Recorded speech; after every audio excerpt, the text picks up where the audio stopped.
Here. Alina Meyer is absent. Ann Schaefer. Here. David Allison. Here. James Weiss. Here.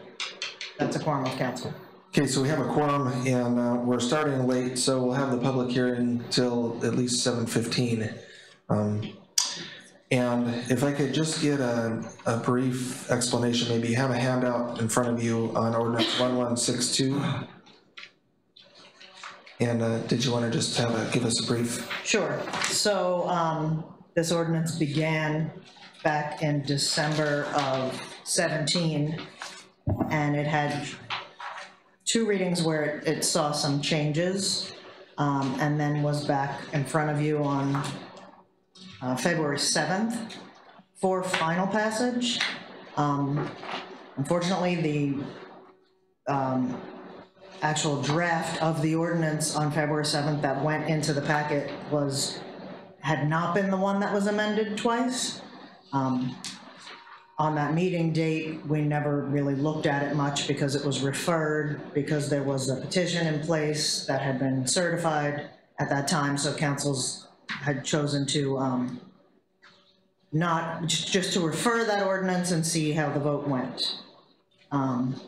So when the vote happened and the election was certified and you guys asked to see this back for second reading, I pulled the one that was the incorrect one, unfortunately, from February 7th. So the one that is in the packet is incorrect, and I've included this little packet of materials that just explains minutes from all the different readings are highlighted. The draft, the accurate draft that should have been in the packet tonight is in this packet. So when you go to move it, move the one that is in front of everybody in this little packet. The 2 big changes had been a part, what would you call that G part, Sam? That was removing the additional buffers and putting it back to state buffers and state rules for measuring those buffers. Right, that one of the very first readings or a work session, Sam had showed you guys all these different buffer options with this great map that Leif and Sam had made. And so your choice was to go with state buffers and 1,000 feet from schools. And the state facilities.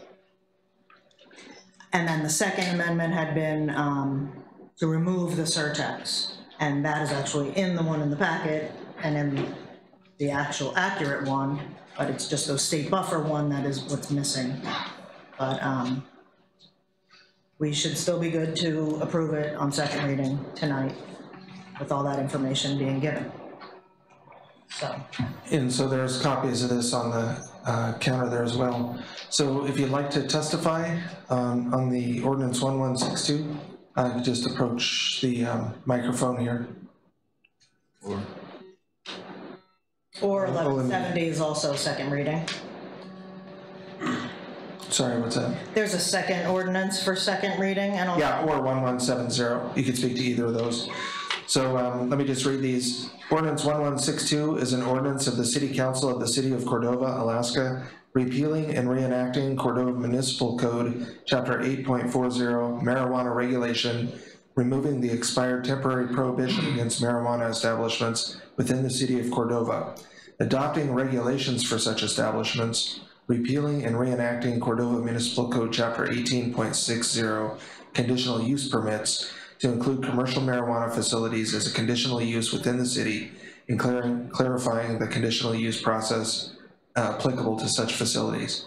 In the final ordinance, the only differences are the restrictions will mirror those of the states, and the 6% sales tax will still be on marijuana, but the proposed 6% surtax was removed. And ordinance 1170 is an ordinance of the City Council of the City of Cordova, Alaska, amending Cordova Municipal Code 5.40.010 to adopt a 0.5% increase to the sales tax levied by the City of Cordova.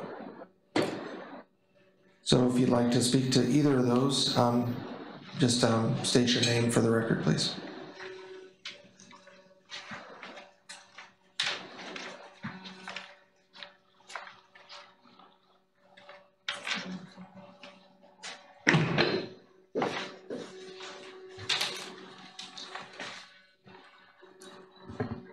Roseanne Curran, 110 Sawmill Avenue.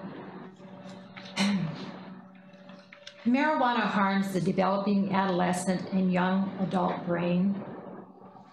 The developing brain is more vulnerable to addiction. Marijuana is the #1 reason why adolescents seek substance abuse treatment in the United States. 1 out of 6 teens who uses marijuana becomes addicted.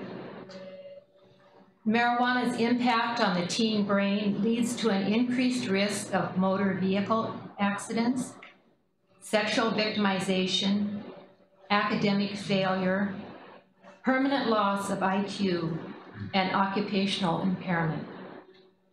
Cannabis is the most common substance in people who committed suicide. I wish that the popular vote for a marijuana store in Cordova could do away with those facts.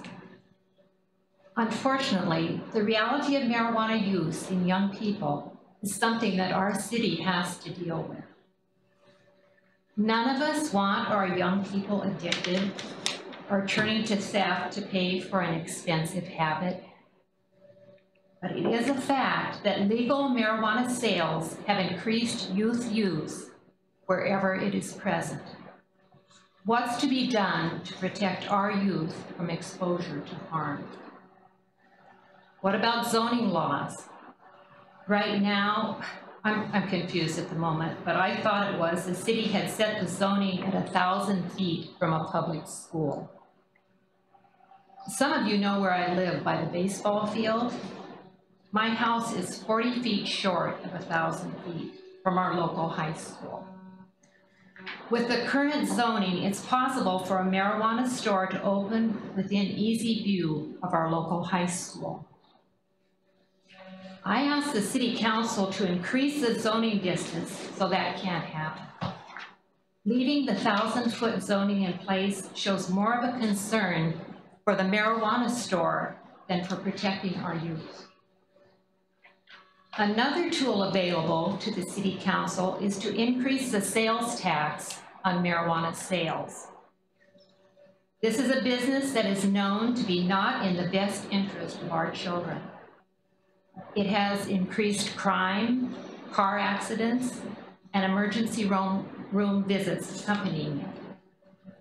It's only fair that they pay some of the associated costs. Please consider our young people when you decide on these issues.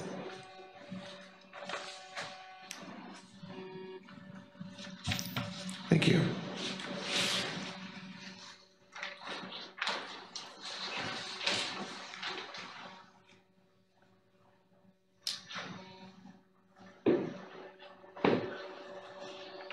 My name is Dean Kerman.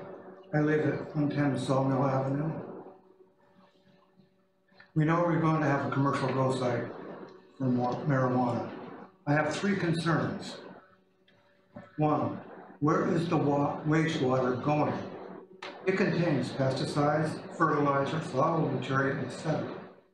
As a commercial fisherman, I'm quite concerned about this wastewater, as it is detrimental to salmon and other aquatic life. I would think that the Science Center Watershed Project would want to monitor the situation closely. 2, the smell that this operation is going to cause. There's also significant potential public health issues caused by emissions from the plant themselves. These emissions cause both indoor and outdoor air pollution. Remember Trident when they did the fish head oil. They had to put in quite an extensive system to mitigate the smell. I don't see why this marijuana grow site shouldn't be required to do the same. 3, taxes. This is a real good one.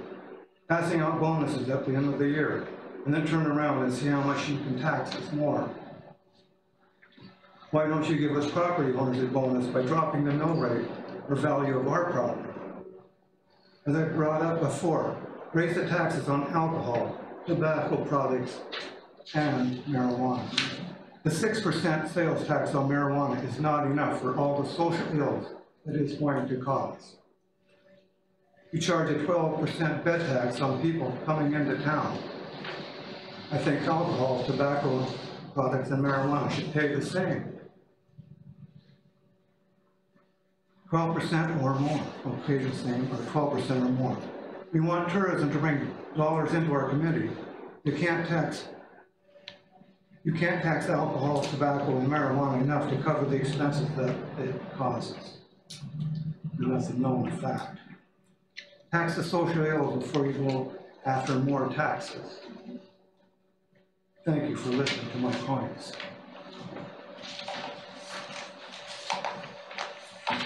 Thank you.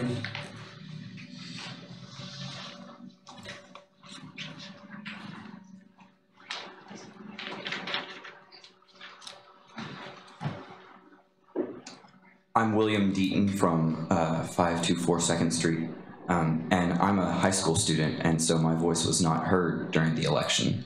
And so I just wanted to come here and let you guys know how I feel about it. First of all, elementary school students and high school students, when they look at something being legalized, they see that that is justifying it. When we look at alcohol and tobacco, we see that that's perfectly fine because it's legal and adults can do it, so why can't we? And then when we see that marijuana is doing the same thing, we're like, oh, well then it's on the same par as alcohol and tobacco. But we can see with the science that Roseanne was bringing up that it has a direct effect on dampening the mental abilities of high school students, especially. And so I would encourage you guys to vote against this. I know that's going to be extremely unpopular, seeing that the election went in favor of the pot shop. But I would like you guys to do the right thing, and right is always right no matter what people think. Slavery was right at one point, abortion is going on currently, and marijuana, of course, is wrong. And I would encourage all of you guys to vote no tonight. Thank you so much. Thank you.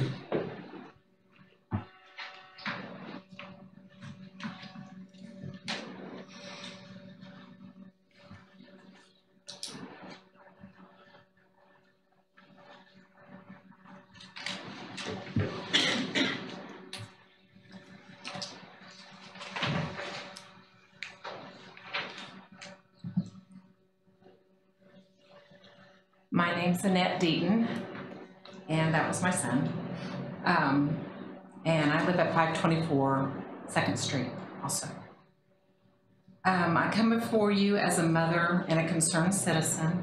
I humbly ask that you not pass. I know, again, that it was passed by our voters to have the pot shop, but I humbly ask that you not go ahead and go forth with that. For the pot shop. I also ask that you not increase our sales tax. And I know that's going to take some thought, you know, how can we get more revenue? But I feel like we can do it without increasing our tax, because I think that will not help our economy. I know anytime the tax is increased, I tend to shut my wallet more instead of opening it. So if we can find another way, I highly suggest that, and I feel like we could do it. Thank you. Thank you.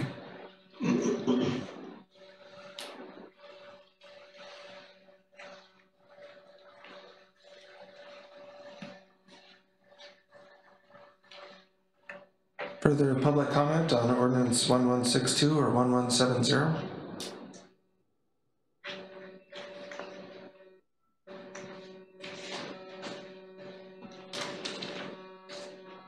I'm Mary Gonzalez, and I'm from 402 Adams. In some conversation, we've been talking about different things that I think that really hasn't been mentioned in this marijuana issue.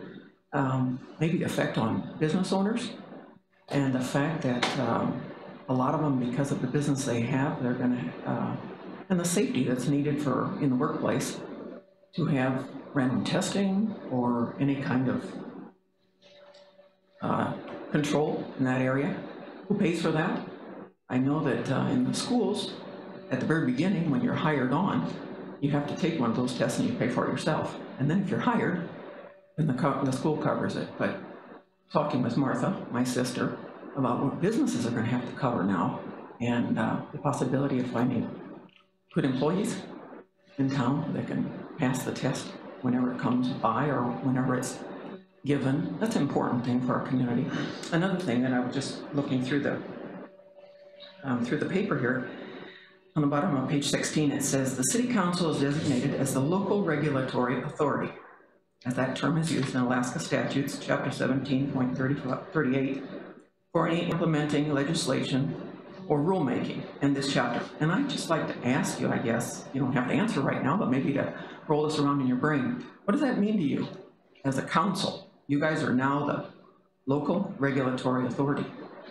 Are you all up to that? Do you know what that means? Do you have the, I don't know, I would imagine some scientific type stuff to test for the product that's going to come to town? What does that mean? And how can that honestly be carried out when one of the city council members is the one who has the license? Somehow it seems a little, something maybe to look at. Thank you. Thank you.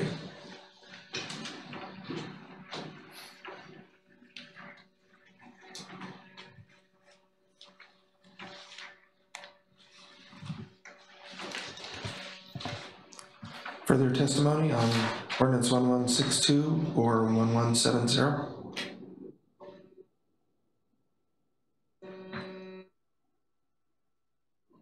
Move to adjourn the public hearing. Second. I have a motion and a second to adjourn public hearing. All those in favor? Aye. Opposed? Okay. All right, thank you for your testimony.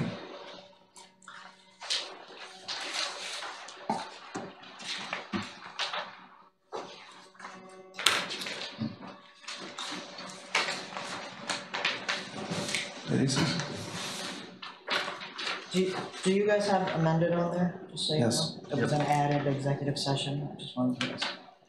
Okay, I'm ready. I'll call the regular city council meeting of June 20th, 2018 to order at 7:20. You join me in pledging the flag? Wrong place. Yes. Turn around. I pledge allegiance to the flag of the United States of America and to the republic for which it stands, one nation under God, indivisible, with liberty and justice for all. Roll call, please. Mayor Copeland, Here. James Burton is absent, Ken Jones is absent, Jeff Guard, Here. Melina Meyer is absent. I thought she might call in, so I guess we'll wait. Ann Schaefer, Here. David Allison, Here. James Weiss. Here. That's a quorum of council. Move to approve the regular agenda. Second. All those in favor? Aye. Opposed? Okay, the agenda will stand as submitted. Does council have any conflicts of interest to declare? Hearing none. We don't have any guest speakers tonight. Are there any audience comments regarding agenda items? Okay. Hearing none. Chairpersons of boards and commissions, CCMC.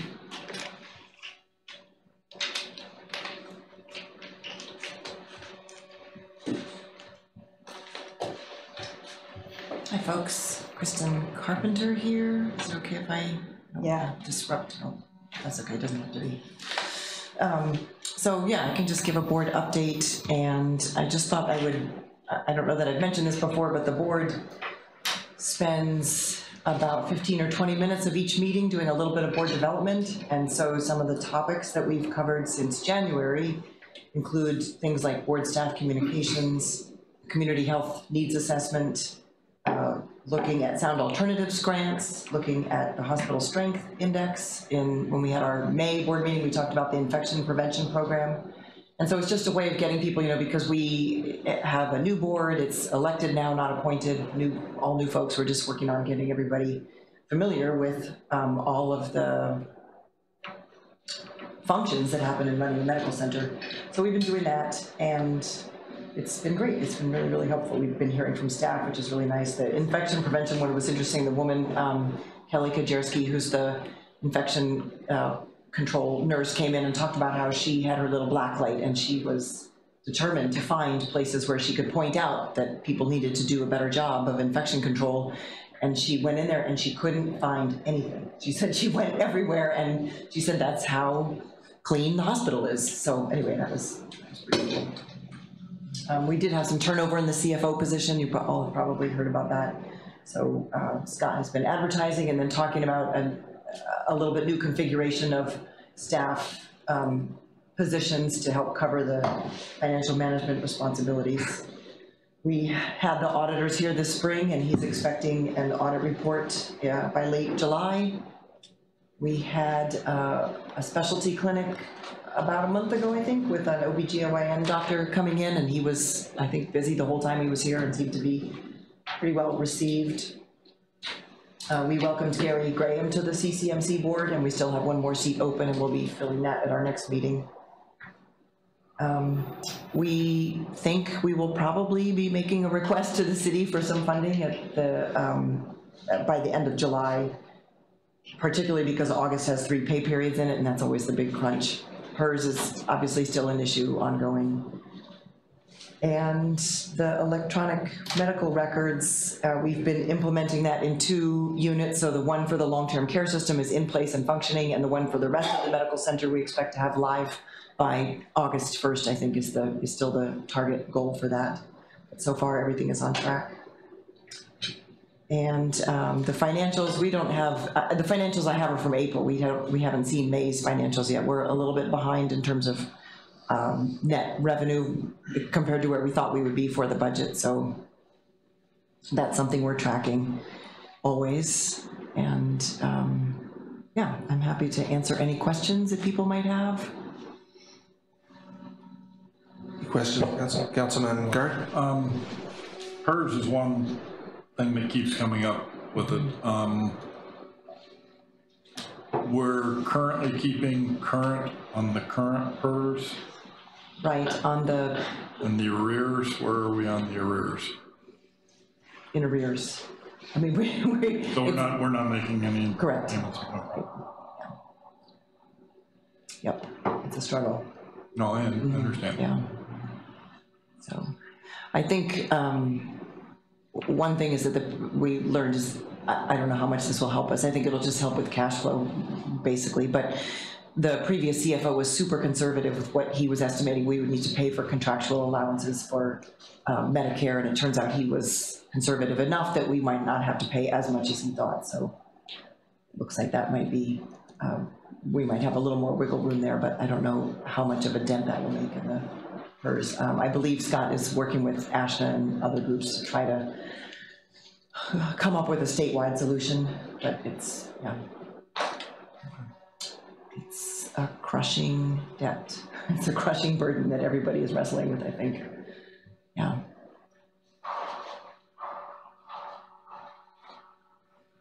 Any other questions, Council? Thanks. Okay, thank you. Yeah, thank you.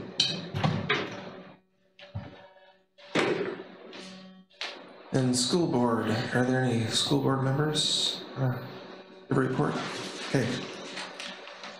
It's time of year where it gets a little quiet. So we don't have a student council representative. Consent agenda. Oh, you know what? I'm sorry. I meant to ask if Anne, I meant to add Anne to that as excused as well. She was left off of there. Oh. It was work-related, your absence was work-related. So, Okay, if there's no objections, Council, Councilman and Schaefer would be on there as well. so they were both excused from the June 6th meeting. Oh, so I guess you want me to give a roll call on that, sorry. Melina Meyer is absent, Ken Jones is absent, Ann Schaefer, Yes. Jeff Gard, Yes. David Allison, Yes. James Weiss, Yes. and Burton is absent, so the consent calendar is approved. Okay, thank you. And Councilman Meyer is over at the borough formation meeting with the other communities this evening, so as is our assistant planner, Leif Stevitt. Approval, we don't have minutes, this packet, or bids. Reports of officers. Mayor's report. So basically, council, I kind of took a dive into upgrading the harbor and just tried to frame that as a project and as a capital and infrastructure project that takes, planning and effort and resources. And we've kind of been talking around it for a while now. There are opportunities out there, but I think just like our strategic plan, it's time to start marshaling the resources to put a plan in place and start executing it. And the advantage of that is sometimes opportunities pop up. And so currently, we had it in the last packet and I put it behind my report tonight, but we have the capital priorities, and those can just carry forward. Council basically decides whether or not they need updated, and they just kind of carry forward as they are until there's a need to change them. But right now, the harbor and the waterfront, that comprehensive development is the #1 priority.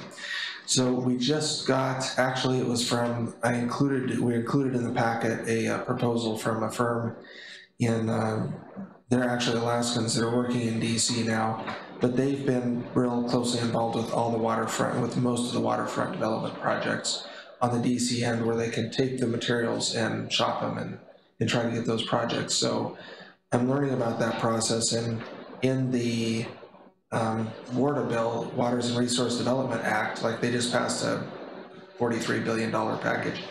I saw Alaskan communities named in there. Well, that's because they've been applying for those and then positioning themselves, and when those grants become available, they get their names in there. So that's kind of how that process works. And I think, in speaking with Manager Lanning, as we look at applying for grants and stuff next year, it's time to, for council to start thinking about where and how you want to tackle that and what resources you want to move in that direction. So anyway, that firm, HSB Law, just sent an email that they had just settled the federal disaster declaration for the 2016 collapsed fisheries. There's a $56.6 million settlement there for the state, or federal funding for the state of Alaska. The state is going to disperse those funds, and it'll probably mostly go to fishermen, but waterfront improvements could be a pretty easy line to draw to that for some municipal funding. So we'll probably work with Bitney to get a letter into the state and remind them that it's really not state money. It should go to the fishermen and fishing communities that suffered the lost revenues and so forth from that collapse. So I just wanted to mention that verbally, because I didn't have it in my written report. And that's essentially all I had, unless there's any questions.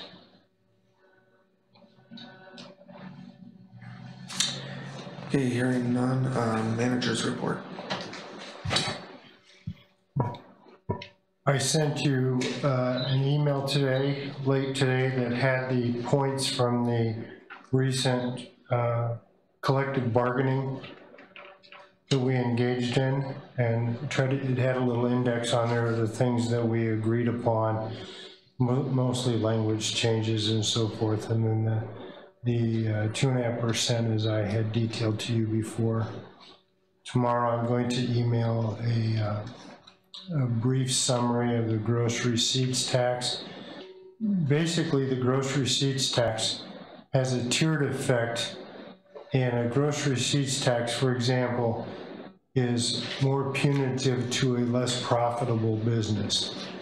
And there are 5 states in the United States that have legislation approving gross receipts tax. Alaska is really silent on the issue. It neither approves nor denies municipalities' ability to have a gross receipts tax, although the state, I believe, outlawed their gross receipts tax in 1980. We've talked about this a lot going forward, and that has been sort of a theme that we've heard. So I just want to give you a heads up as we have our tax discussions going forward. We have had 6 applications for our facility superintendent. We interviewed 1 person today. We are being extraordinarily diligent in our process, and we want to make certain that we get the right person. I would say that a 6-person response is rather disappointing, but we kind of figured that going in, so we're going to be diligent, and Rich and his staff are working through that. I met the candidate today. It was very pleasant, but I wouldn't expect an announcement anytime soon, at least from where we're sitting today. I received from Rich some paving that's going to be happening around the city. We have about 96 tons of paving, about $36,000, and we think we can cover it in the budget.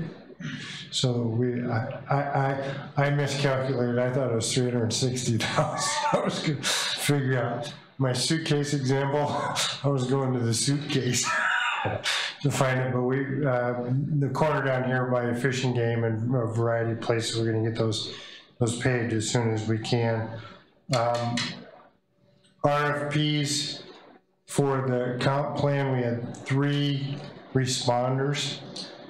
We are going through those responses now. They are not entirely, or the presumption of adequacy is not really heavy on the financial part. It's more how they responded, what they could do in terms of the process. So we're evaluating those now, and we expect to have some sort of response back to you pretty soon. We also have,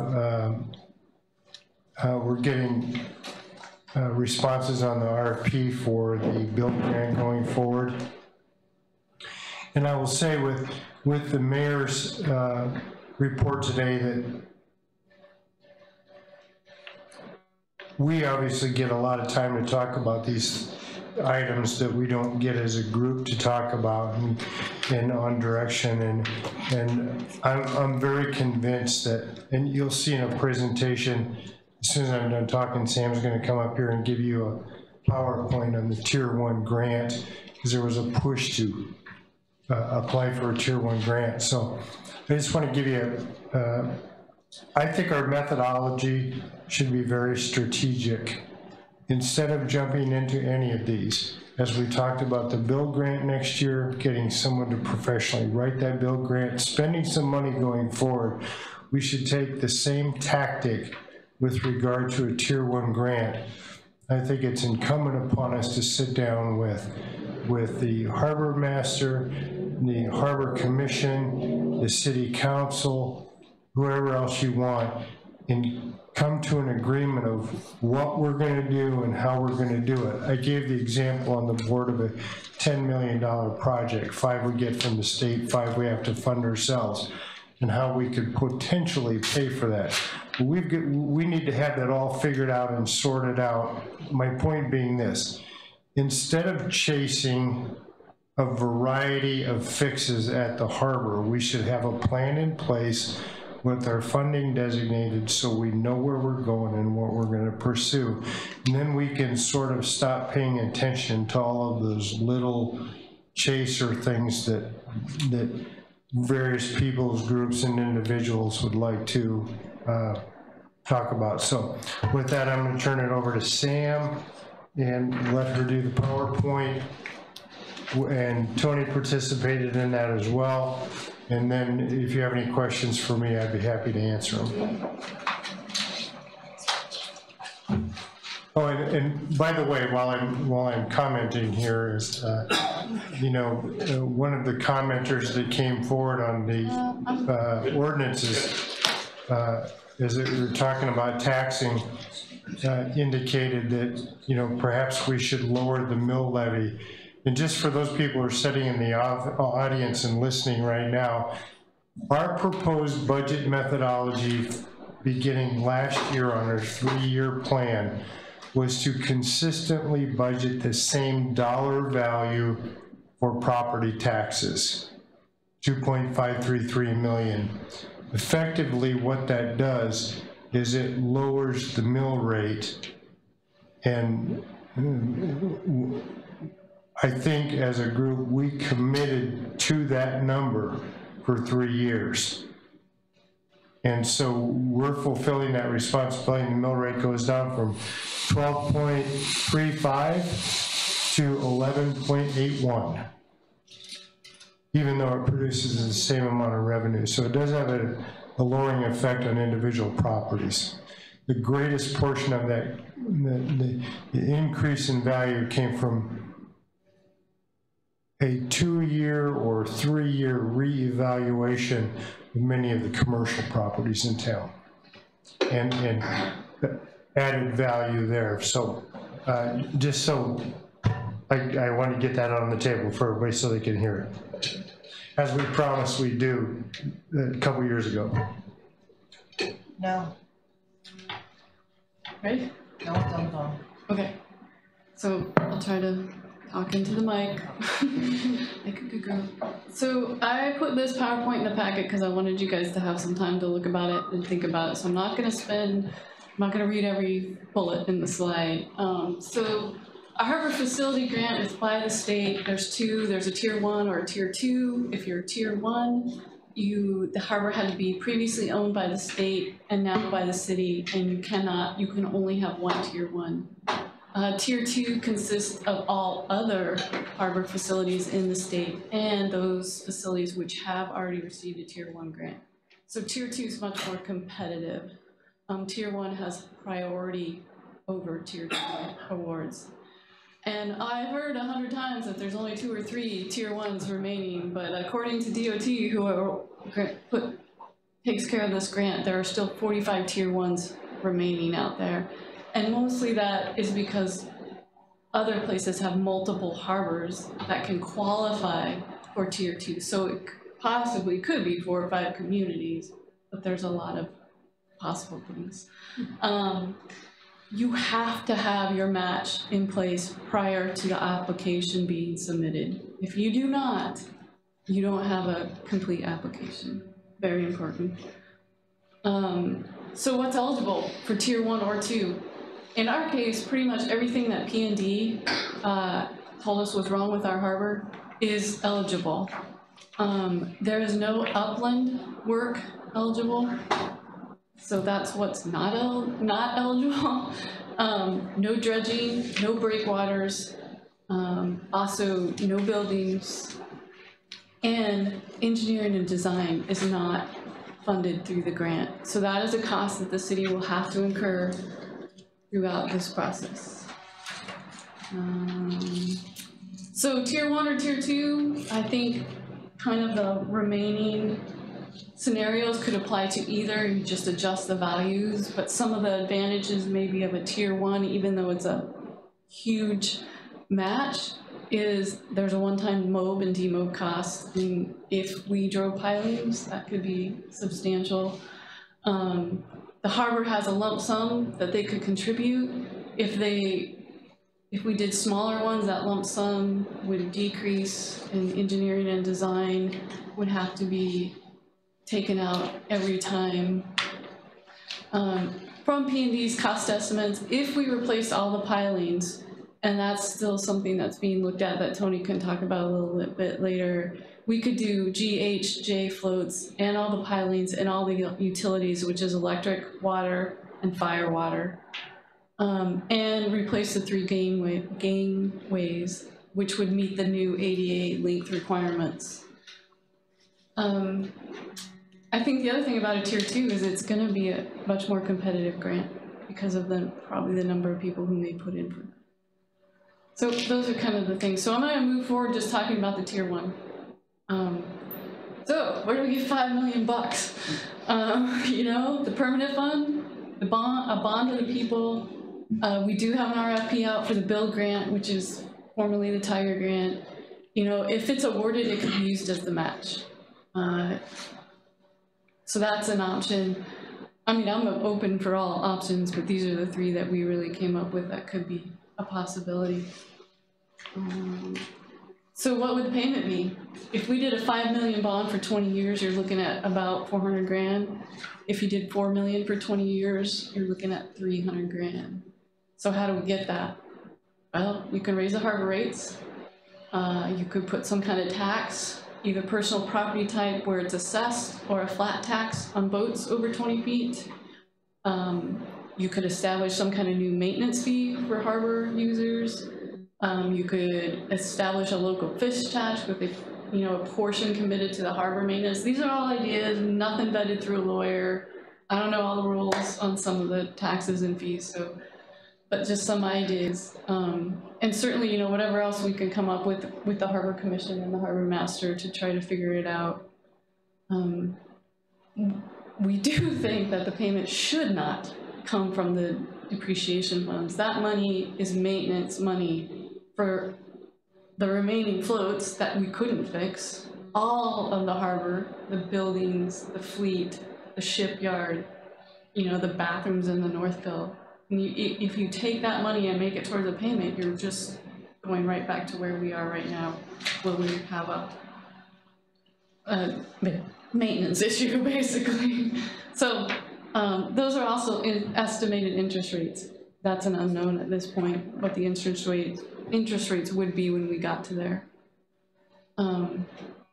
So just so you can get an idea of what would be involved in moving forward with a grant, and this is just the financial portion, there's a large portion that the harbor still has to put together, all their maintenance logs, they have to show all the financial proof that they've done this maintenance. There's a huge amount of work there. Every application fills up a 2-inch binder. This is just the funding part. So, if we want to go with a bond, A, we got to decide how much that's going to be. B, we got to have it ready so that it can be in the March election. So we got timelines for that. If we're going to increase the fees, we got to do that with the budget session. We can do it whenever we want. Typically, we do fees with the budget. If we're going to look at personal property tax, whether it's a flat or an assessed value, we got to figure out how that's going to work. We got to pay the legal fees. We got to get ordinances passed. And then you have a 30-day wait period. It'll take more than 30 days. No, I just mean for the ordinance. Oh, for the ordinance. For the ordinance, yeah. No, yeah. I mean, we're good, but we couldn't do that. And then we have to figure out how we're going to pay for the engineering and design because it's not covered in the grant. So some ideas that we've been throwing around so far is Bellingham Marine. They have systems that are pre-engineered basically. And so that could eliminate a lot of the engineering and design costs. We would still need an engineer for the gangways and some oversight on the Bellingham contract. The good thing about the grant is it does pay for construction administration, so inspections and all that kind of stuff, so that's nice. We could establish the fees or boat tax or whatever we decide to do for 2019, submit a build grant, see where that goes, and then maybe not even need the bond because you can use a federal grant to match the state grant. And then apply for a 2020 grant for Tier 1. Again, it's always a risk because this is legislation money and the governor can say yes or no. Only 1 year since it's been in business was there no money allocated. So this is my only slide that wasn't in your PowerPoint because my speech teacher always told me to end with a comic. And I think that's about the best true statement I've ever seen about dogs and cats. It has nothing to do with harbors. Nope. Or grants. So I don't know if Tony made the pilings and the.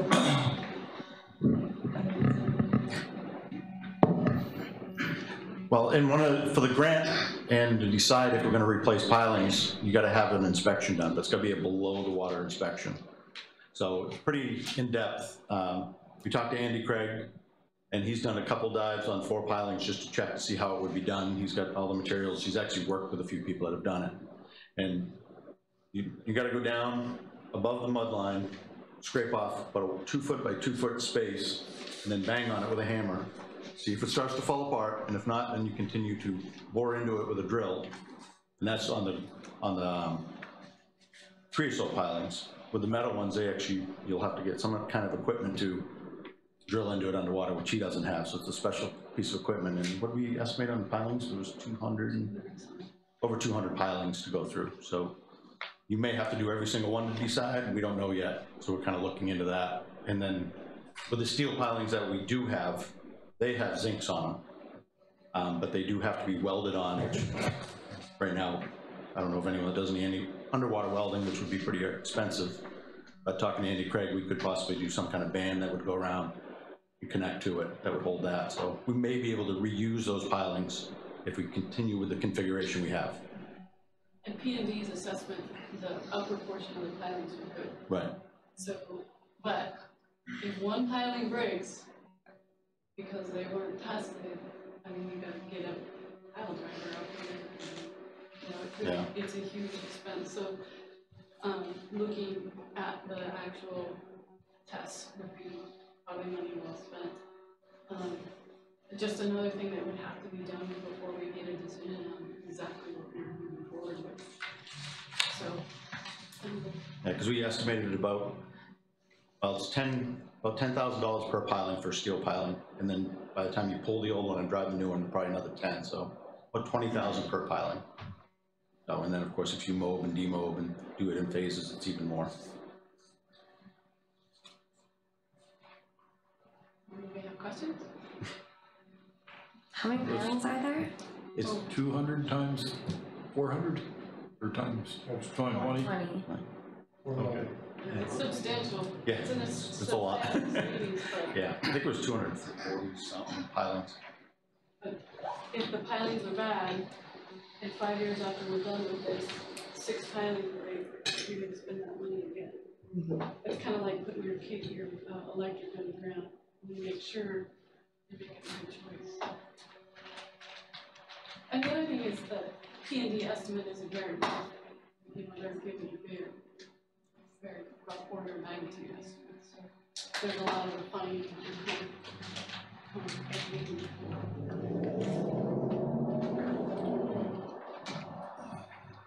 You know, I think one of the things that, gosh, what did I say during my interview? You'd have to worry less about money. Maybe I'm starting to think differently about that. It just shows you the magnitude of the systems that we are dealing with. And without a methodical approach to dealing with those systems, you end up hitting crisis mode. And right now, the harbor's in crisis mode. So we have to figure out how we're going to deal with that. I've said this before. I think you should prepare yourselves that we are going to spend some money. We have to spend some money on the comp plan.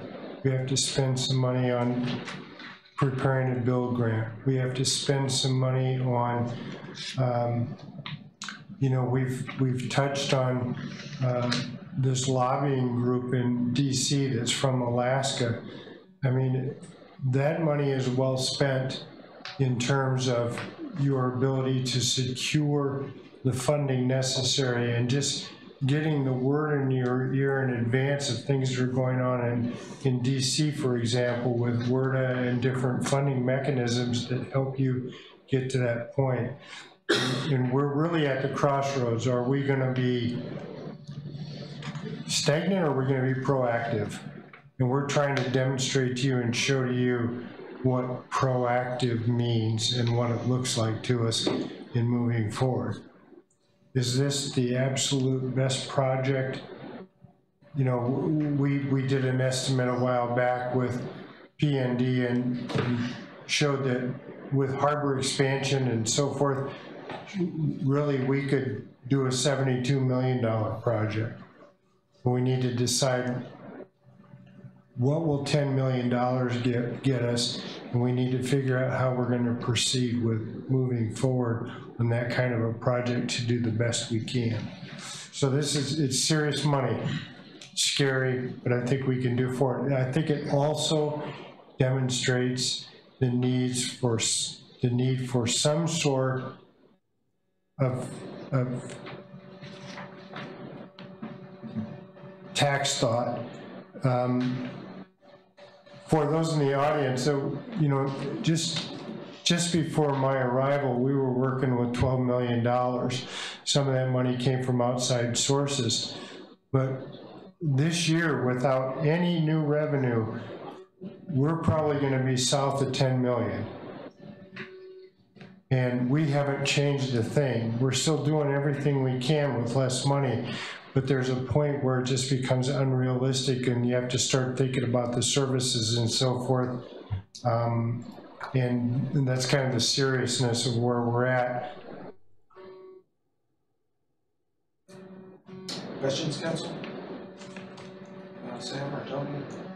Yeah. So in like best case scenario, potentially we could apply for, the first thing would be to apply for the build grant and get that money in hand, and then you can use that as a match for the tier 1 application.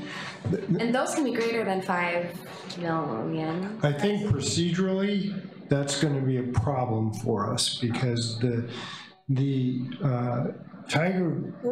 build grant is due in June. Well, no, it's July, but you don't know until October, and then the tier 1 grant is due August 1st. At least this year is due August 1st. Yeah. So, I mean, the first thing we have to decide is what are we doing? Are we going to focus on, rebuilding the harbor? Is that our main end goal? And then we determine how we're going to get there. There's a lot of talk about expansion, maybe the build grant. I don't know really a lot about the build grant. Are we going to ask for 27 million? 72. Plus 10, Right. would be $82 million to expand our harbor and fix what we have, or, I just don't know. And then you also, I don't know what the rules are with the build grant. I was shocked to see that tier 1 didn't pay for bike riders. That's a substantial cost. So those are all things we would have to look at, but I really think the first thing we need to do is figure out what it is we're gonna go after and how we're gonna get there. And yes, you could institute fees, you could apply for the build grant, and then apply for the tier 1 the next year, because you have your match in place. The closer we can get to defining the very specifics of what we want to do, it improves our product, it speeds up the process, it reduces duplication, and gives us the best chance of being successful. I would doubt very seriously that we're going to get a $72 million build grant, but with the proper advice and the proper representation, we can certainly determine that at some point. I mean, what's the number? But we got to have people that are going to help us get through all this process and understand it. And I think communities that just go it alone and do the best they can are less successful, certainly maybe unsuccessful, and we want to be successful.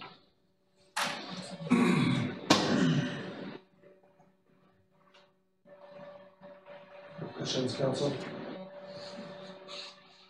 I think before we start throwing around this kind of dollars on fast track spots, we have to sit down and get a plan together. So it sounded like maybe under a pending agenda, we could look at maybe a joint work session with the other commission and council. We're entering the time of the season where it's going to be tough to get a bunch of us together too. Yeah. So It's going to have to be very focused. well, all I'm saying is there may be a couple months later in the year that you can get better participation focus on this.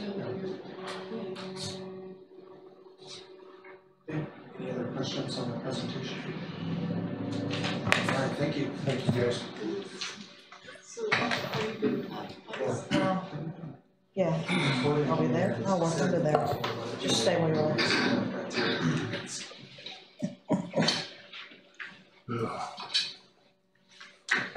Okay, thank you. Did you have other items on your report? Okay, clerk's report. Oh, I forgot.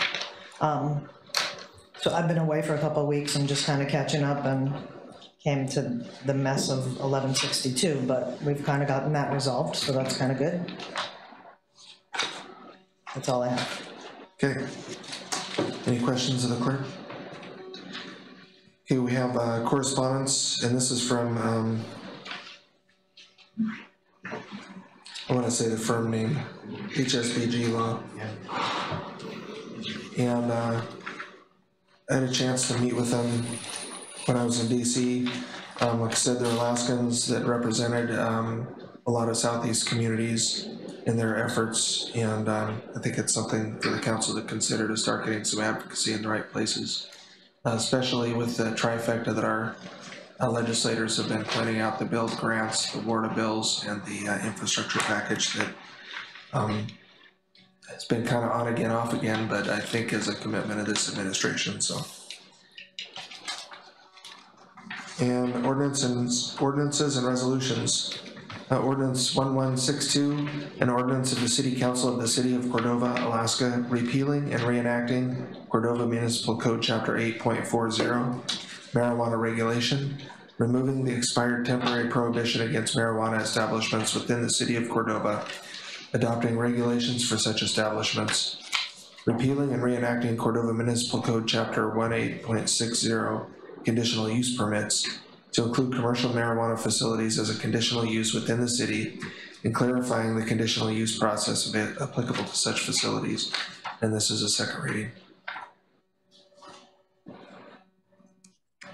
I move to approve. I'll second. Have a motion to approve and a second. Councilman Schaefer, would you like to speak to the motion? Just that,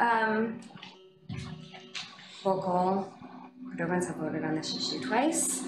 And we've had multiple discussions about the various regulations, about the different buffer zones, keeping it to that 1,000 so that we're still compliant with federal drug policies. So I think I'm in favor of passing it.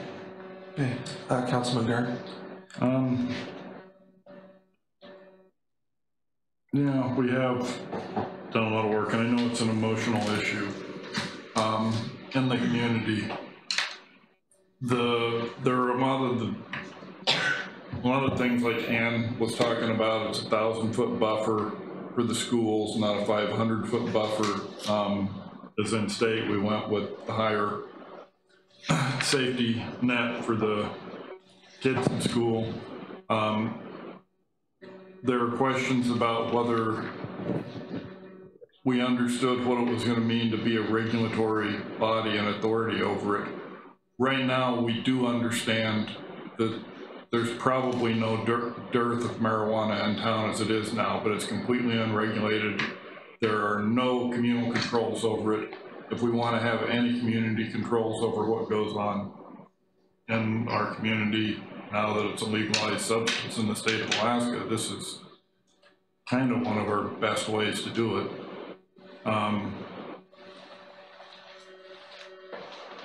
There are questions brought up about the runoff from a grow facility and questions on testing and stuff. The state has pretty stringent, for public health issues, pretty stringent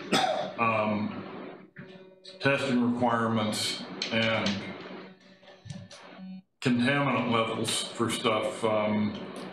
It wasn't that long ago this winter that we had 2 or 3 places. One was a testing facility and a couple others were grow facilities, production facilities, and they all got shut down and put out of business because of not doing good verifiable testing, and the others because of contaminants with molds and fertilizers, and I can't remember if there were pesticides that were involved in those. I know, but I don't know that it's a fairly controlled thing lab-wise to even be able to get to where it's going to be. Whether it's a really palatable thing for all of us as a community, I don't know. But this is kind of our best shot at having any control over what goes on right now with it. So for that reason, I'll vote in favor of it. Susan, did you have a clarification? Well, I need you guys to say that we're going with the ordinance that was in the handout, please. Okay, so for the record, the ordinance you're considering is 1162 in the handout, the corrected version. That works. And I think James had a question about the buffers, and maybe Sam can answer it. I was just for more clarification of what was brought up earlier by Ms. Curran, is there a way we can pull this buffer zone up and just display it right now, real quick? I mean, I know it's not completely accurate, but I think it would show that you're not going to see Americans. The buffers? It's pretty restricted. Hey, Sam, that's the mic. Yeah, sorry. Okay, so the maps that were created that you all looked at and we made a decision on were a buffer like this from the middle of the school around. So that's where the inaccuracy is, because the way the state does it is from the entrance of the facility, the most logical walking, driving, developed path out. So, I mean, we could look at those, but I'm not sure that it's an accurate. I would have to go to GIS and actually do that measurement to see if Roseanne's house is really 1,000 feet away. I don't know. It could be in a straight line, but the straight line, the way the state does it is different. Yeah, and also, this would be in a residential zone. It would have to get a conditional use permit, which would be a planning and zoning decision that has a public hearing, that has public input. While it does not come back to council at that point, a conditional use permit, unless appealed, is final at P&Z. The council then reviews the application once it's been granted by the state, the local authority, and is allowed to deny that at that level. So we could go look at those maps, but I don't want to show a picture that's not real. What we've done in the beginning, and I think way back when I first arrived, I said I was going to bring forth a marijuana ordinance for you to consider, even though you'd had it considered before. Our attempt here was to take the blanket state regulatory framework, the way they measure, what they allow, and make every applicant subject to our local conditional use permit process. And we felt that that was a better regulatory, as you did, a better regulatory component, because we get to regulate every single application and put our stamp on it rather than have the state allow what's allowed. That's why we did what we did. So Councilman Weiss, does that answer your question, or is... So, okay, there are 4 options before council. Planning and zoning put together 4 different options, starting with the state's restrictions and then having different options, and that the one in here is the one that council adopted. So, Councilman Gurr. Some clarification for me, my memory may be dysfunctional, but when we did this for restricted, area restrictions for it, we went with the state restrictions plus 1,000 feet from schools to cover us on any federal Right, so the state restrictions are jails, public building. churches, schools. We took it out. It's in the old one. Yeah, we took out. It's in the old one. The list. We took it out as a new one. And I'm missing one more, but I can't think of it off the top of my head. Parks were on a different, and a lot of the others were on different ones, but. But anyway, I think parks is, So, no, Oh, correctional facility, I said jail, public buildings, recreation or youth center, playground, parks. and- recreational use center, that's the other one. but we did stay with the 1,000 feet for schools, right? Correct, the state is only 500. Okay, that's what I was trying to be clear on. because that's a federal requirement. And I wish I had the state rules in front of me, because it may even be from the property line of a school district. I mean, I could run into my office and verify that, but I can't quite remember off the top of my head. Councilman Allison? Can I look that up? You could. Yeah. First off, I don't have any questions for Sam. I just, regarding the ordinance in general. Appreciate the comments that were given tonight, and I understand that it's a sensitive topic for some. It's been said in various ways by several people here tonight at the table that if we don't pass this, if we don't do this, then we're subject to the state only, and we don't have any local control at all. This law may not be perfect, none of our laws are. That's why we can change them if they don't work, or if we need to change this. But we have to have some local control. I think that's the only way that we can run it through a conditional use permit.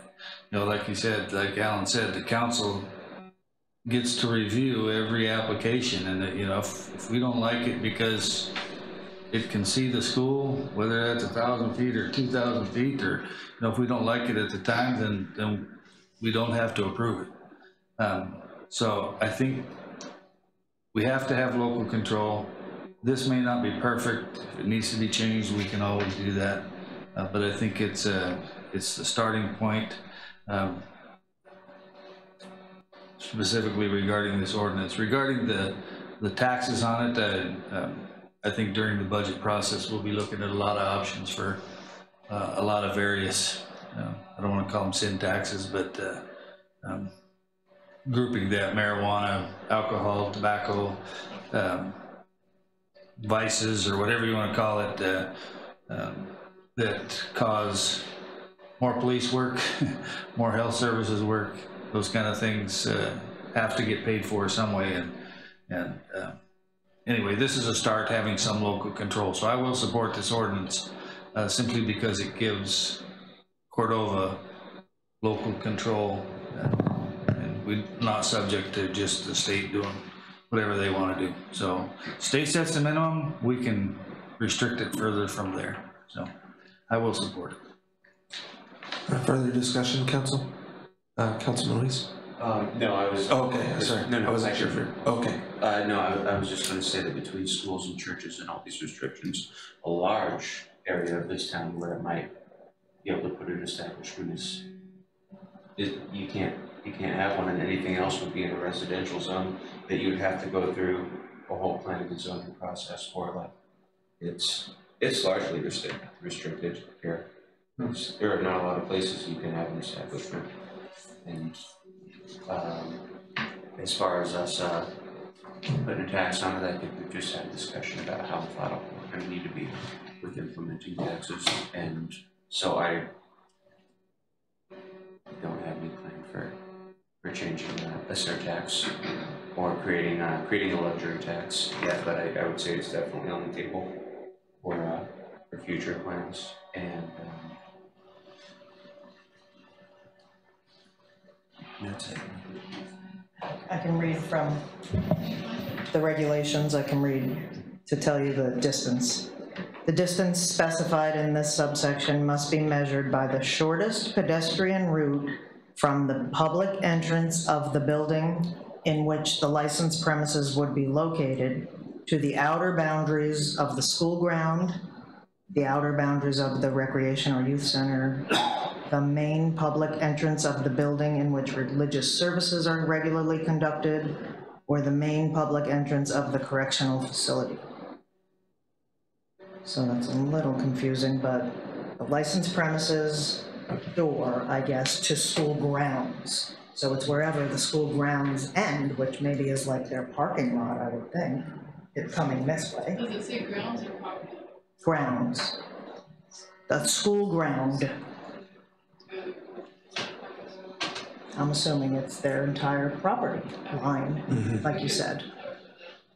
Okay, maybe that helps.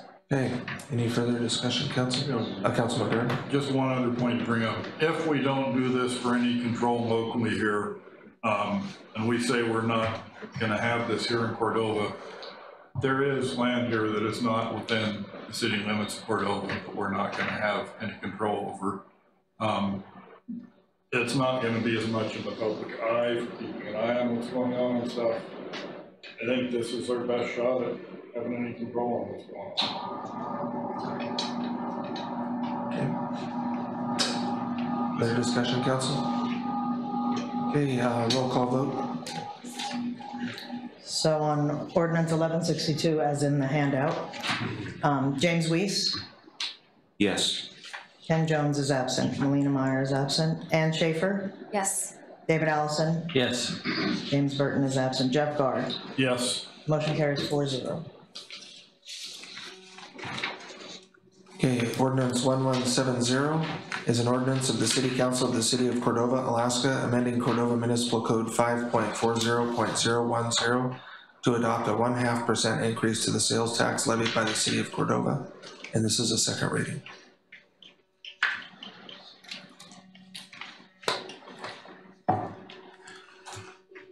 I move that we adopt ordinance 1170.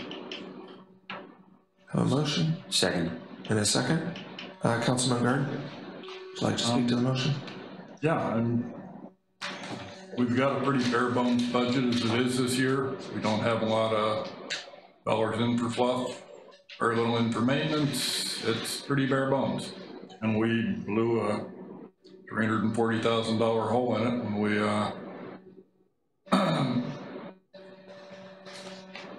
voted down the 4 cent a gallon motor fuel tax, and did the lowering of the tax cap. So I'm just trying to replace dollars so we can at least keep our noses barely above water. So I'm in favor of this. Councilman Weiss? I'm planning on voting against this issue. Against this ordinance. I feel like I voted yes so we could give public comment. I've received a lot of it in phone calls and people stopping me where I am in town. We just spoke about how we're gonna be methodical about raising our taxes and where it can come from, and we just got our taxes shut down. We're gonna be governed by referendum. This referendum's already been written somewhere. This will go to vote again, I believe. So it's leaving our city shortchanges isn't something I wanted to do, but we're gonna, if we're trying to focus on more things, I'm not interested in setting our voter base on fire on this one thing. We're just gonna be moving backwards. That's it. Further discussion, council? Councilman Allison? Yeah, I'll say basically the same things I said the last time on first reading. I'm not in favor of this ordinance. I think it's very difficult for me to argue with a voter in the public that we need more revenues when we had at least 2 unforeseen, I'll call them windfalls, but additional revenues to make that up. We've had some other expenses, certainly, and we will,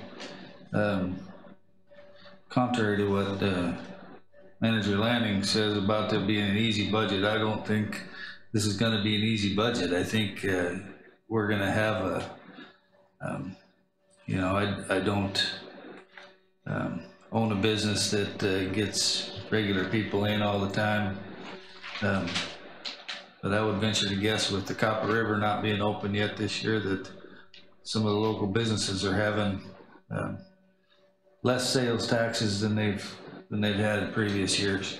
That tends to happen when everybody goes over to the Whittier or the other side of the Sound and aren't spending all their money in town.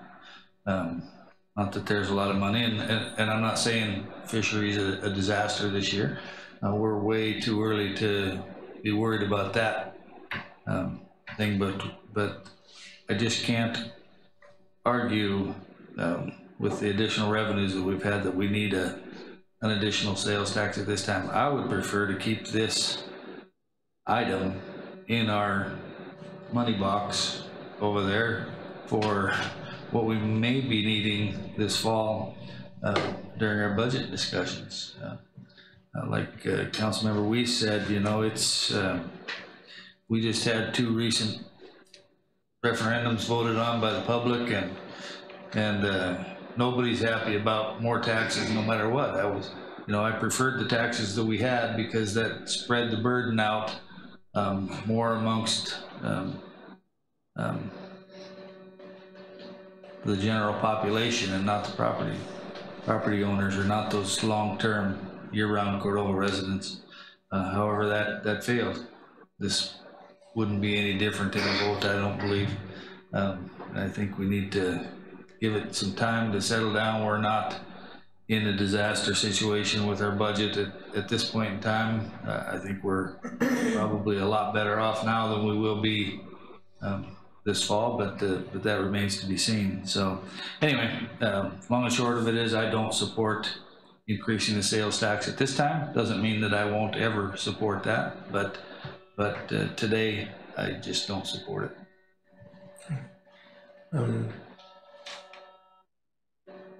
Councilman Gard? Oh, I didn't, did you have something? No. Okay. I'm sorry. Were you asking to think? Oh, I thought. Let me let Councilman Schaefer speak first, sorry. So I agree with the spirit of the resolution, that voters voted to repeal the specific taxes and not necessarily to reduce our budget for this year. And I also agree that we need to find a way to generate revenue for the city, because we're currently working on a very bare bones budget. You know, we don't have any money for maintenance and upkeep. However, I think there needs to be more of a public process. And like, you know, with the last taxes, there was a months-long process and tons of meetings and a lot of input, and they were repealed. And so, and this feels a little knee-jerk to me. And so it's not that I don't agree with the taxes, and like, I think that this should be an option on the table. I just think we need to be a little more, we need to be considerate and deliberate in how we move forward. And we need public buy-in. Otherwise, we're just gonna be back at square one. And so, yeah, at this point, I'm not supportive of it at this moment.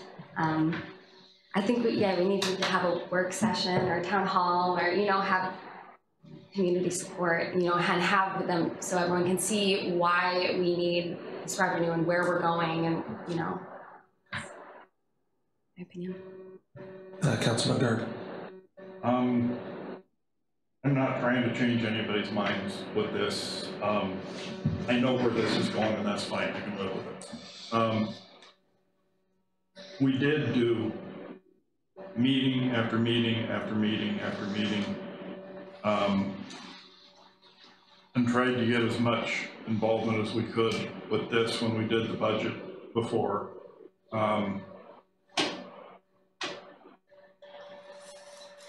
I I mean, the only difference I could have seen in that is we would have gone out and registered to be our own lobbyists and then started lobbying the citizens that we're supposed to be representing, and I have a hard time choking that one down. But we talk about the windfall dollars we have here. We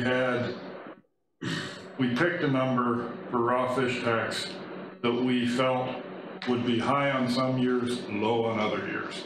And we've just had a best case scenario year where we did really well on it.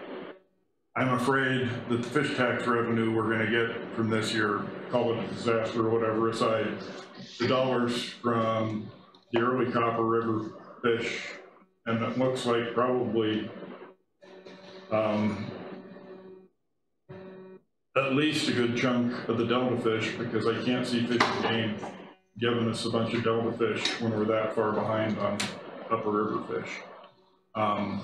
So we're gonna be in a hole from there. So I'm guessing we're probably gonna be the other direction by a chunk on our raw fish numbers. We got timber receipts again, which was kind of a pleasant surprise.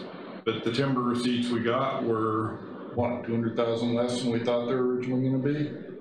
Well, they were, I don't know what, they were 716, is that the number? No, They were 600,000 less than I thought they were gonna be, because I thought we were getting a double dip, and it appears that we are. Anyway, it ended up being, when we ran the math before, and it was supposed to be 5% under from what we got before, it ended up a little bit south and short, and that's just political bin money. Doesn't mean we're gonna get it again. It's gotta be appropriated. So every time we get a windfall like this, we can't just run out and spend it willy-nilly. It's not being very responsible. So anyway, let's all vote the way we're gonna vote and we'll get this behind us. Any further discussion? Okay, roll call vote, please. So on ordinance 1170, David Allison, No. Ann Schaefer, No. Jeff Guard, Yes. Lena Meyer is absent, James Weiss, No. James Burton is absent, and Ken Jones is absent. Motion fails, 1. Okay, new and miscellaneous business. Council concurrent of appointment of Robert Beadle to the vacancy on the Prince William Sound RCAC. Move to concur. Second. Discussion, Councilman Allison?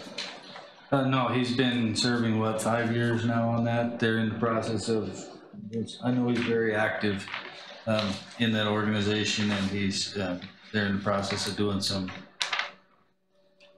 remodeling, what do you? Yeah, their plan revision and. Plan revisions and such, so I think he's probably one of the most attuned people to it. In Cordova, he's willing to serve, and I think he does a good job with it, so support that. I'll second everything David Allison says, and also he's if there's something he needs support for, he's definitely not shy for coming and talking to us and getting support. So him just being active in that respect is great. Glad he wants to do it again. Further discussion? All those in favor? Aye. Aye. Opposed? Okay. Usually, generally, if I have time and it's not real time sensitive, I like to give council a chance to look at outgoing correspondence before I send it on your behalf. So I just copied these 3 letters in support of Uncruise into the packet. And we had the chance, Dan Blanchard was in town, and I know some city staff and chamber staff had a chance to show him around, and he was duly impressed with the changes he'd seen in the community since he was last here. So council concurrence of letters supporting Jones Act waiver to support Uncruise. Move to concur. Second. Discussion, Councilman Allison? Nothing to add to that? Discussion, council? Okay, all those in favor? Aye. Aye. Opposed? Okay, great, those will go out tomorrow. Pending agenda. And we still have, I believe, a couple of vacancies on boards and commissions. I didn't get any footwork in this last week. And I'll need to know for July 4th is a holiday, and I don't want to come on July 4th, so we're supposed to do it the next day we can have a quorum. So do you guys think we could try and do July 5th, or is that not going to happen for enough of you? Or we can just start going every day after that? I'm out of town July 1st to July 11th for work. Oh, jeez. You're, I'm gone for about 45 days in the next 60. So any day is gonna work for me as far as Collins in the month of July, I think. And I would imagine Burton and Jones and Guard will be seining and unknown. Be out of town on work. Yeah, I hope you'll be seining. So. The next meeting would be July 17th? 18th, I think is. We're not supposed to not have the first meeting, but if we can't have a quorum until the 18th, that's the same thing, I guess. Okay. Yeah. I know one thing. We'll have the first meeting of the month on the 18th. Yeah, I guess we will. That's one way to put it. I'm not shooting down the 5th, I'll be in. I know, but you're one. Should be able to call. I think you're outvoted. Yeah, but you're two, or are you So going? is there any objection to that?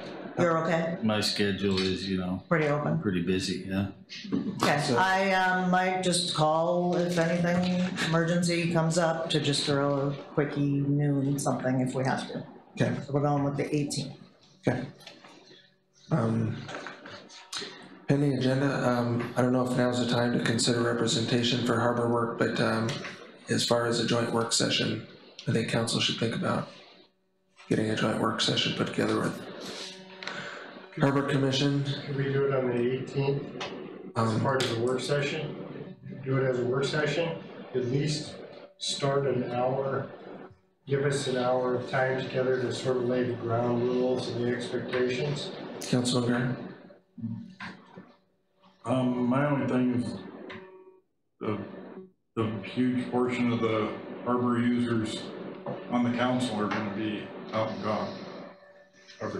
And in the community. Yeah, I mean, but that's what I'm saying, I understand we've got time constraints for all this, but when we're talking about, 10, 20, $72 million or whatever chunks of change, I think we ought to have about as clear an idea as we can have this community before we start throwing numbers like that around. So why don't we just put it on the pending agenda? We can kind of tentatively look for August. Hopefully we have a seining season that goes strong right into September, but. Could Susan be willing to do sort of a polling effort between the Harbor Commission and the council to try to arrive at a date, at least the majority of members, or have Tony figure that out from his end as well, help Susan with that? Are you thinking of trying to find one in? Trying to find some common ground on a day when we're going to have enough people present to be productive. You think in July or August or? Well, I think the sooner the better. All the above, okay. Could we just maybe branch out to NVE and just these tribal councils that are there, just to put it in their members' ears too? I don't see a lot of members coming to meetings, and if they're there to represent them, or if they have something to say about it, I'd like to extend that invitation, whether or not it'd be feeling maybe. But just to make them, just to get them included if we can, it's just an avenue for more information and input. So are you suggesting that we have NB tribal members at the work session? Yeah. As many people as we can get there, really.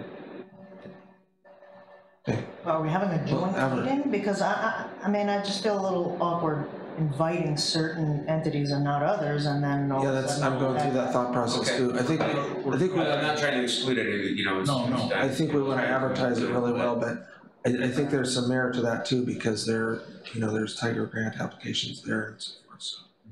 Yeah, we certainly want to advertise it well. But then again, it's a council work session, I advertise it like I advertise everyone, Yeah. or else. Yeah. Why didn't the one about the hospital get more advertising, but the one about the harbor did? You know what I mean? Let me put it this way, I've heard you, and the mayor can do some. There you go. Perfect answer. Wear some rubber off my shoes. Again, I think we're trying to really remember that we're trying to do these things from a position of strength rather than weakness. Mm-hmm. And the closer we get to a defined project and the path that we're going to take puts us in a position of strength. So we have email groups for the Harbor Commission members and council members, and we'll just do a doodle poll or something to try to pin down a date.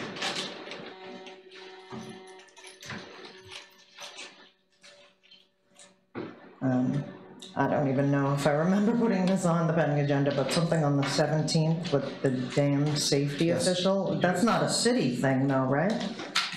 No, it's intended to be a community Q&A and information. Council's invited, obviously, we should probably advertise that.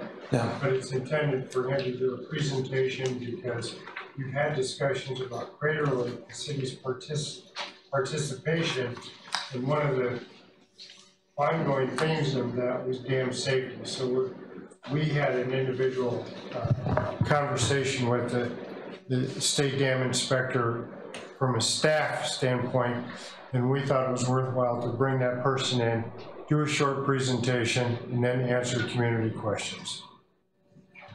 And so that's the 17th. And is it in the theater? Or yes, yeah, in the theater. And it is a city, I think it's a city-sponsored event or sanctioned event. He's paying his own way, but. Yeah, he's paying his own way. Okay. I was just scanning for the vacancies we still have, just so I can remind. One Parks and Rec and one P&Z. And P&Z. So we have vacancies on Parks and Rec and P&Z. Yes. Okay, anything else for pending agenda? Okay, hearing none, we've talked about vacancies. Oh, shoot. So something was kind of a little bit inadvertently left off of this one about the school. And do you think he can wait until July 18th? He was thinking it was going, it will? Okay, all right, no problem. Okay. We have to have an additional funding request for the gym floor. I wrote the request, sent it to Susan, forgot to copy Tina, it didn't get in the packet. We talked to the school, Rich is our representative, they'll be fine as long as we won't come in until August, so I'll have it at the next meeting. Okay. Anything else for pending agenda, council? Okay, audience participation. Anyone in the audience would like to comment?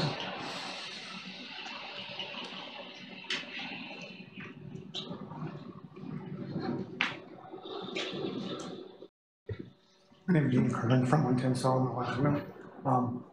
I'm just kind of curious on that smell issue on the marijuana plant. Is there anything the city can do to alleviate that? Now that you got this resolution passed? Because I know Triton had to put a lot of money into. The state requires. And there's other states that are making these grow sites do this. I mean, is there anything the city can do to help alleviate? I know Clay told me flat out that there's gonna be a smell issue. Mm-hmm. The state does regulate where air and quality, water quality issues. So we could, the city could call the state in if there's complaints or to make problems. What's that? Address this smell issue. Yeah, exactly. Yeah, the state does regulate air and water quality. I think it should be done. Mm-hmm.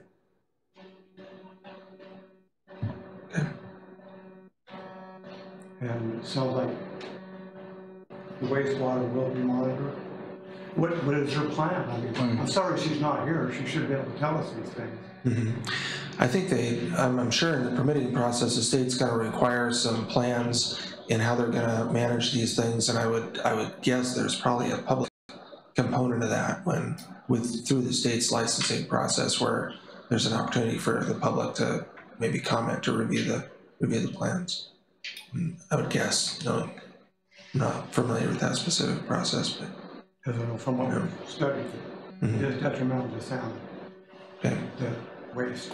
And we don't know, does she have a plan before? She's got to get a permit if she's going to do any dumping.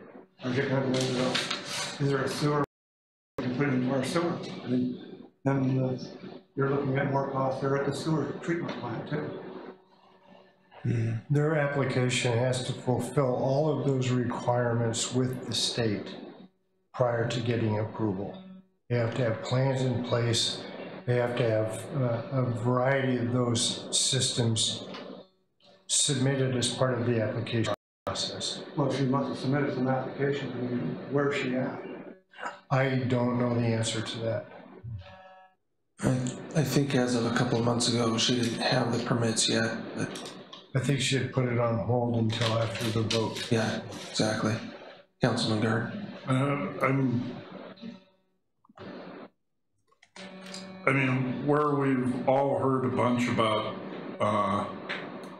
problems with grows and salmon fry have been a lot of the illegal grows down in the Pacific Northwest in California. And I think they pretty well dump almost anything on they can, those plants, to make them grow. And I think one of the saving graces that we kept talking about local control and stuff on is the state doesn't allow them to use that kind of stuff when they're doing these state licensed grows. It's, you know, you can't use poison on stuff you're going to be potentially putting into somebody's body. I think, Dean, maybe a way to do this is if you just manage your landing, they can probably put you in touch with the state, the office that regulates this, and they could probably kind of let you know what the status and so forth is in the permit process. Well, I think if you hope the city to stay on top of it too. Yeah. Well, they're a regulatory. Yeah. But once she, the way it's set up, once she. Because what I was studying, you know, that they can actually, she can put her wastewater into the sewer system too. If she so desires, depending on if the city allows it. And there, again, you're looking at more costs going to the sewer treatment plant. So, I mean, there's a lot of different things that can come into play in here. I mean, you gotta look at all the different possibilities. See what I'm trying to say? Yeah. I mean, this isn't a real nice thing for the town. We're a fishing community. Dumping isn't going to be good for fish. That's why I said the science center should be watching it pretty close. If not, the state or the federal have to do it. I think, I'm confident the city will uphold its responsibility in proper regulatory monitoring of this facility. And just coming as a commercial fisherman, something I'm worried about.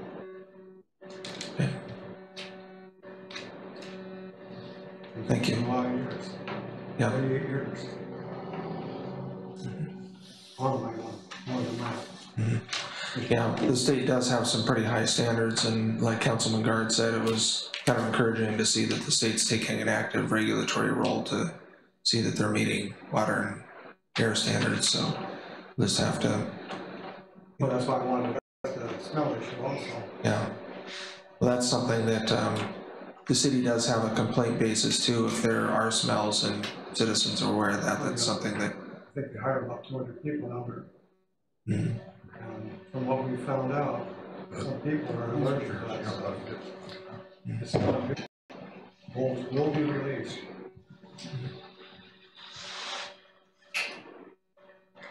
Okay.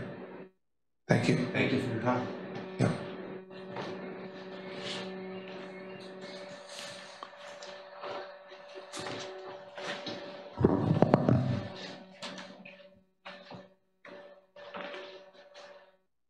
Audience participation. Okay, thank you. Council comments. Councilman Weiss. Yeah, I've got a couple.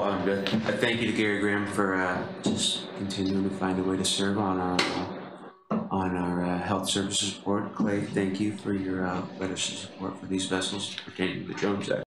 Sorry.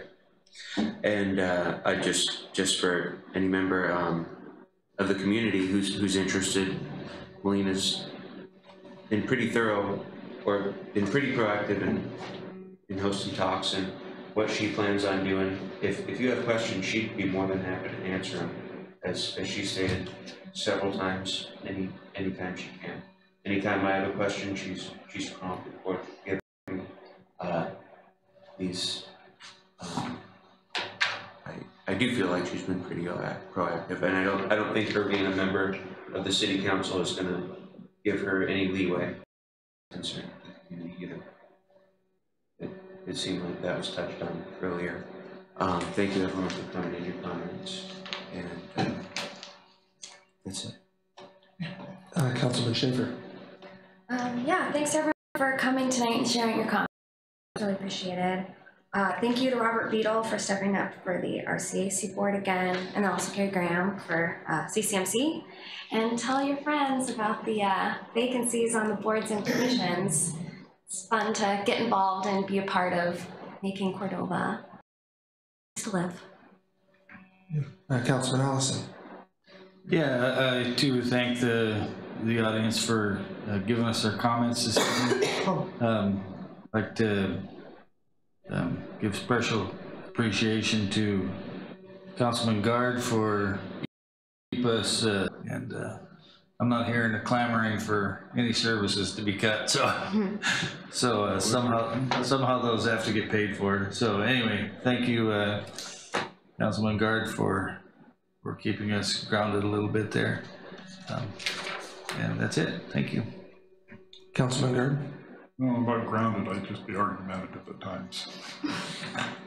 Anyway, thank you very much for everybody for coming. I know the marijuana ordinance has been a contentious, no matter how the vote went, it's a contentious issue within the community.